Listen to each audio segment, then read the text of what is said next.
The American public knows exactly what's going on, and that's why they're soundly rejecting this administration. He has the lowest approval rating of any president of the last 70 years for the first 100 days. His stock market for the first 100 days is the lowest since Nixon. Unprecedented low foreign policy approval rating and economic approval rating. The American public is smart enough to know that their shelves, if they're not already empty, are going to be empty because of tariffs. 69% say he's not focused enough on lowering prices. 62% focus too much on tariffs. 72% think his policies will cause a recession. 64% disapprove of how he's handling inflation. He continues to beat a drum that is making the absolute worst economic music I have ever heard in my entire life. I heard he has nothing to prove, the cabinet's totally in sync, and he's crushing it.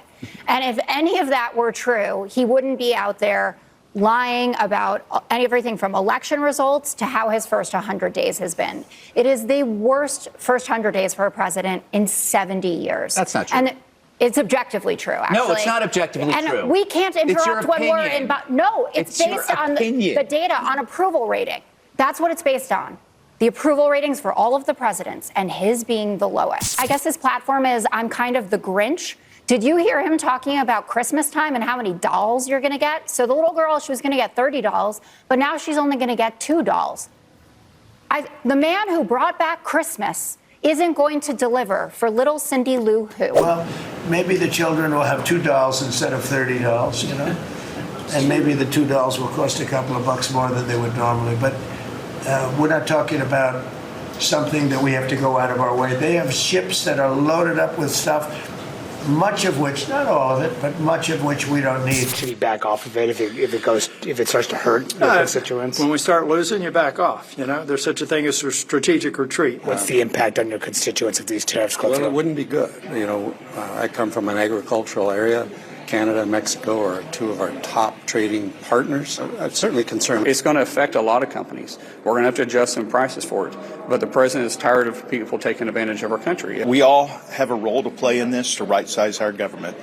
And if I have to pay a little bit more for something, I'm all for it to get America right again. Do you think that a lot of your constituents feel the same way? They're willing to pay a little bit more? Well, I think so. People are going to start making more money. It's just going to take a little patience on the front end. Mr. Speaker, if you vote for this rule, you own the tariffs. Republicans snuck in a provision that blocks this House from voting on resolutions that could end the tariffs. They know these tariffs will cost families an extra $1,200 a year, and they're scared to vote for them.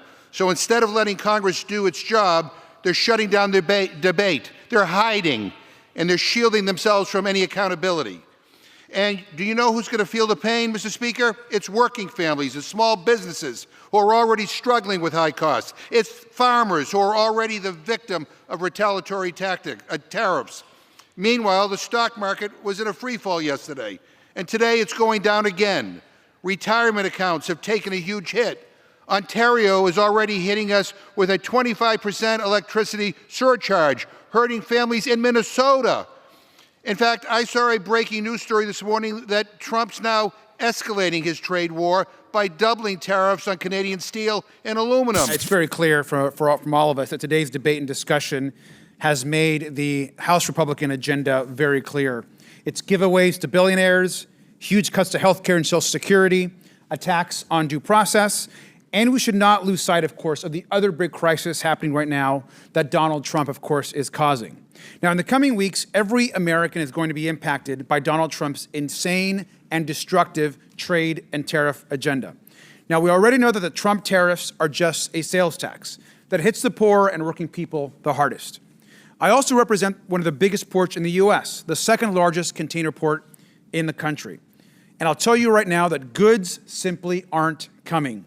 Last week, trucking volumes coming out of LA collapsed to levels we only see during Christmas and New Year's. Trucking, which is the #1 job for non-college educated men, are seeing huge rollbacks. We could also see huge numbers of bankruptcies and layoffs in the coming months as the supply chain freezes up. Now, small businesses, we know, won't be able to buy the goods they sell. Prices will skyrocket for products, and others may simply vanish from the shelves. The uncertainty is just as dangerous, whether you're in shipping, in trucking, a small business, in the import or export business. all of these businesses are being impacted by the Trump tariffs that are nothing but pure chaos. Businesses and small businesses are going to be hit first, but our consumers will be next. These tariffs won't bring back jobs because no firm can invest in new factories. There is too much uncertainty, and businesses cannot plan long-term tariff rates, and they can't just import machines or construction materials. The job market is just too uncertain. These Trump tariffs won't bring us a better deal because China won't even pick up Donald Trump's calls. And he's beginning to look more desperate every single day. No one benefits from this insane and dangerous trade agenda. But there is maybe one group that appears to be benefiting, and that is connected insiders. We know that prior to these Trump tariff announcements and in between, there have been people, including members of Congress, maybe some on this committee, that have purchased between tens and hundreds of thousands of dollars worth of stock. By the way, between April 8th and 9th, the day before President Trump caused his sweeping global tariff crisis.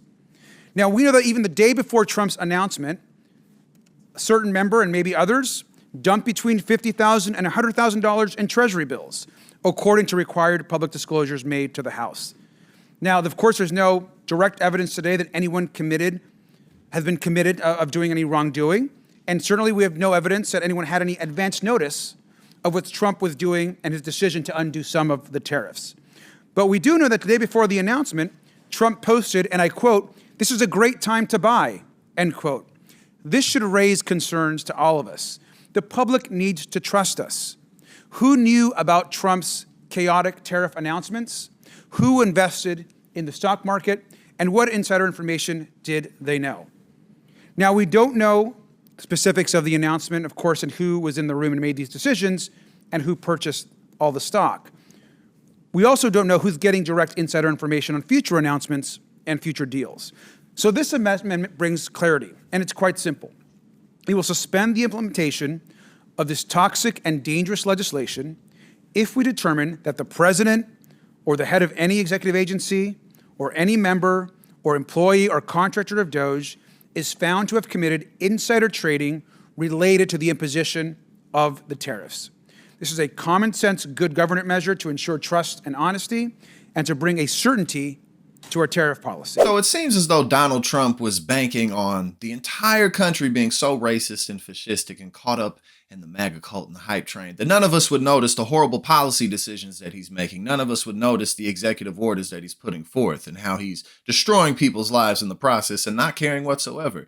And that's why his approval rating is historically low after his first 100 days. You know, one of the things I was discussing on Indisputable the other day is that the mirage and the facade of Donald Trump is over. It's done. Even though the country unfortunately put him back in office, there's no hope left that maybe he's going to get his act together. Maybe he's going to do the right thing and look out for the little man and the working man and woman. No, he's not going to do that. He's going to continue to sell us out as much as he can because he doesn't care. I mean, he doesn't care. We've talked about Linda McMahon, how she paid $20 million for her position. Elon Musk, who paid over $300 million for the position that he's in, and all the losses that he's taken because of his actions. But at the end of the day, these people do not care about the ramifications. All they want is more. And it's not even that they want more money. They want more control over the populace. They want to be able to subjugate people. I mean, it's as clear as day. Why else would they not want people to have access to public education and healthcare and all the things that people need in order to climb the social ladder? They don't want us to have opportunities. And unfortunately, all of us are having to suffer as we watch this clown show come to an end with 3 years left to go and some months.